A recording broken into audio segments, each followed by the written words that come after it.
Let's hear from the Shadow Treasurer Angus Taylor. Well, today is a tough day for the 3.5 million Australian families who have a mortgage.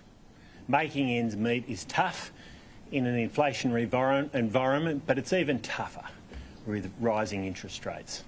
And of course, I was out earlier today in Western Sydney talking with residents and businesses about the challenge of making ends meet, of running a business and running a household indeed, in an environment where interest rates are rising.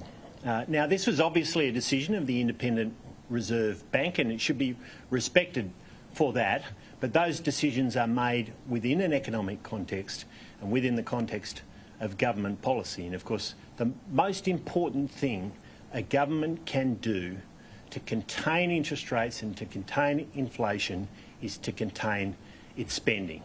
And that's why, prior to the election, we announced a fiscal consolidation, a budget improvement, the best in 70 years, a $100 billion turnaround in the budget. And of course, one of the important purposes of this was to contain interest rates and contain inflation. Now, what we don't need, as I said, is unnecessary government spending. And we saw in the election campaign Labor committing to $45 billion of off-budget spending, as well as an additional $18 billion of on-budget spending. This is the kind of unnecessary spending which will fuel interest rates, fuel inflation, and make life harder for all Australians. Happy to take questions.